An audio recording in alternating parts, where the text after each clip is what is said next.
Plain old Chuck here. Figured you guys are getting tired of these coffee challenges. So maybe you'd like to see something a little different. So I'm going to take you back to when the days that the hobos used to make their coffee. I missed that era, darn it. I think I'd have fit right in.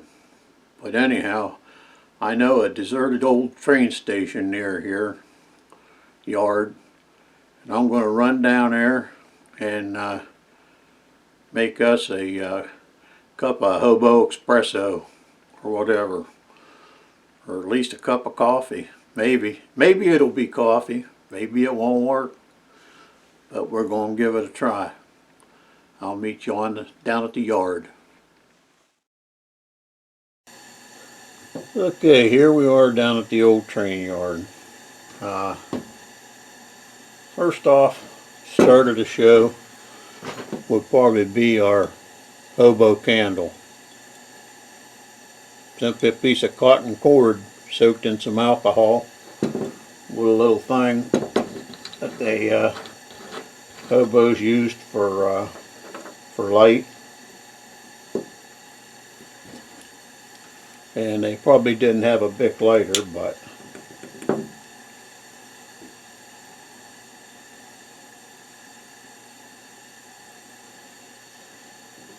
it could be sealed up and carried in their pocket or in their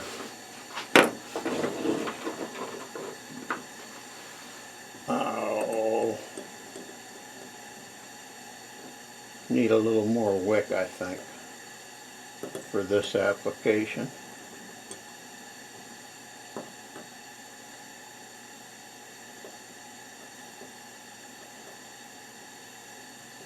There, that should be about right.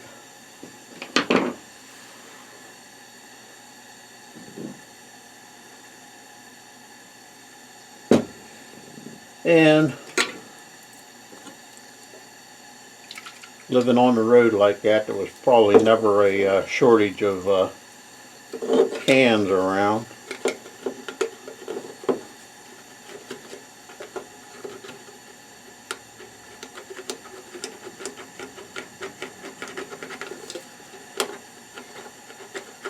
So what we would do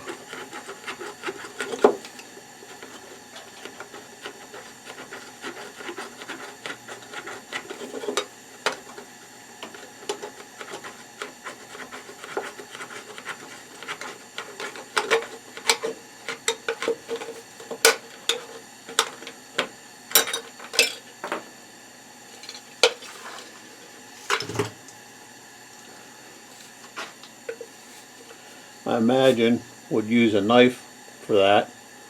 Cut the top out of that can,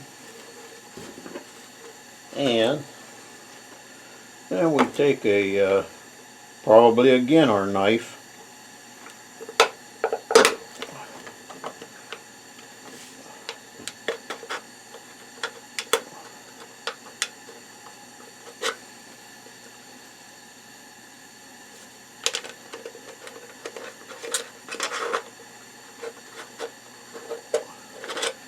and cut about halfway down that way.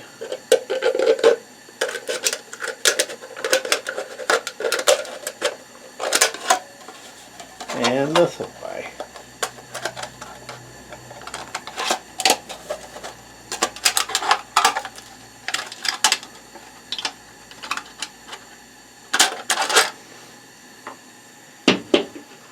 Now, before we go any further, let me assure you, this is only in theory only. I've never tried this, so it may not work at all. I don't know. But it seemed practical.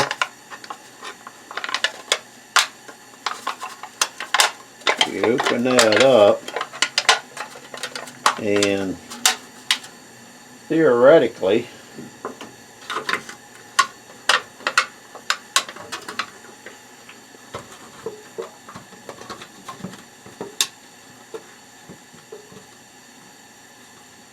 our little lantern would fit right in it. Not as well as I expected it to, but it will fit in it. Every hobo had a tin cup. Probably wasn't aluminum, but they had a tin cup.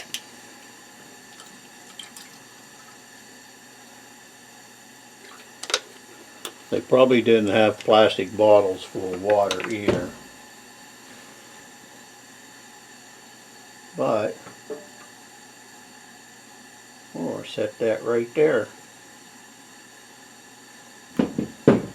And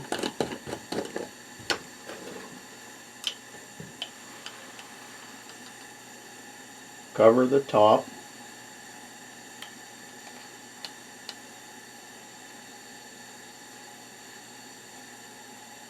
The heaping helping of coffee.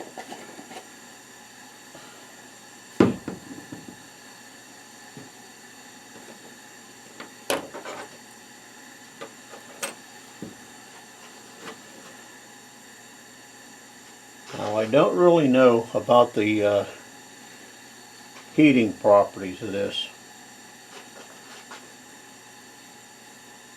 I could pull that flame up a little higher if needed be, but we're going to let it go for a few minutes and see if she starts to heat up. And if not, we'll make adjustments.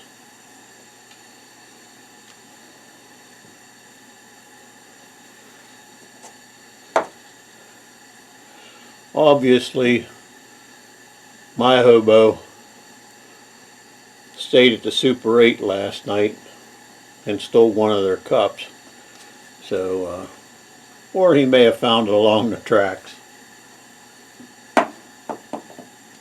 It'd be ironic if he did find it along the tracks 25 years before the Super 8 chain came into existence, but nonetheless, he found one.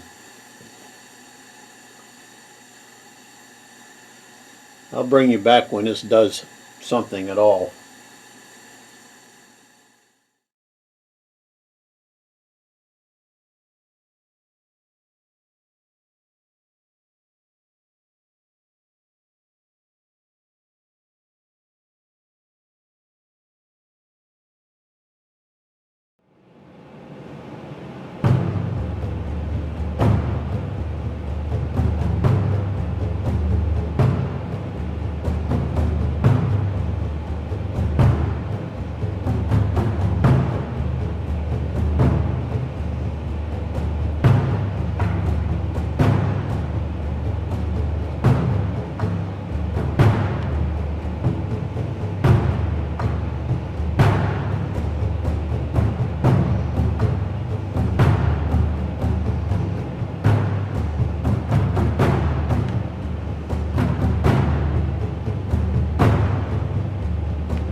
Okay, people, not to cause alarm.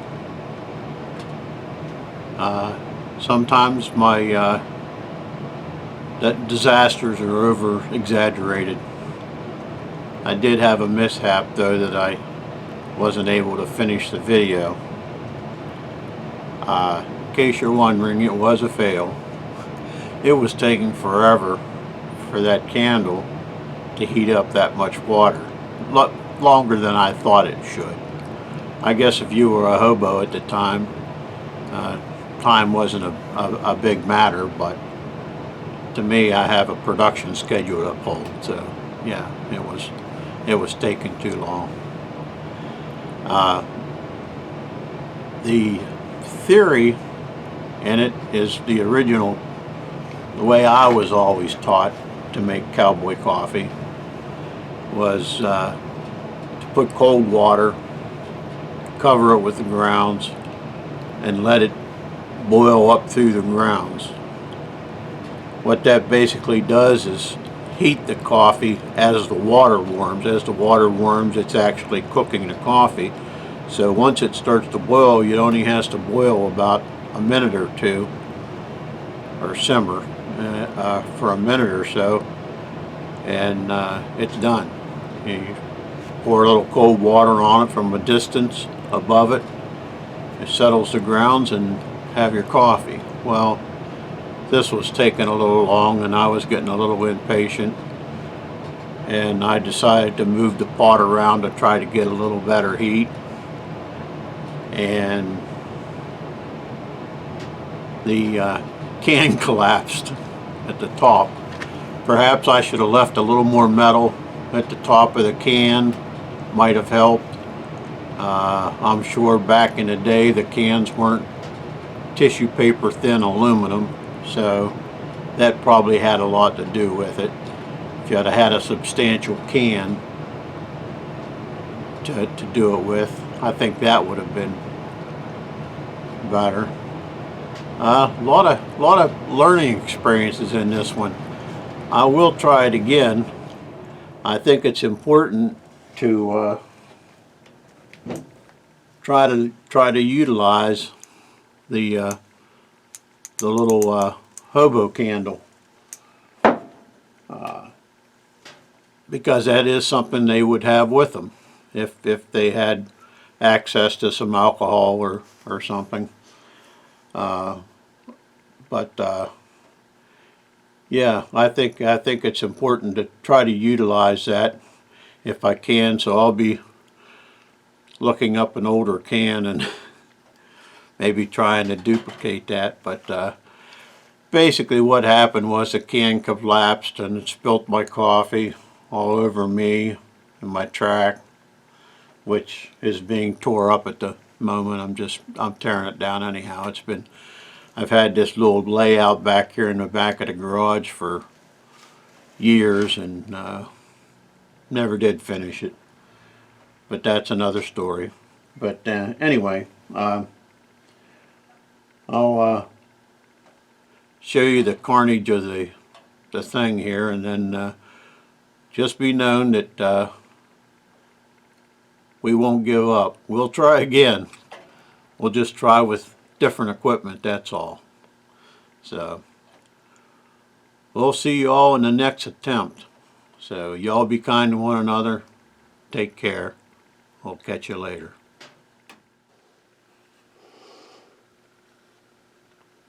As you can see, the can, being the light aluminum still dripping coffee that it is, once it got a little heat on it, it just kind of collapsed and dumped my coffee cup all over there, which ran out onto me. Not a good thing. But it didn't hurt anything.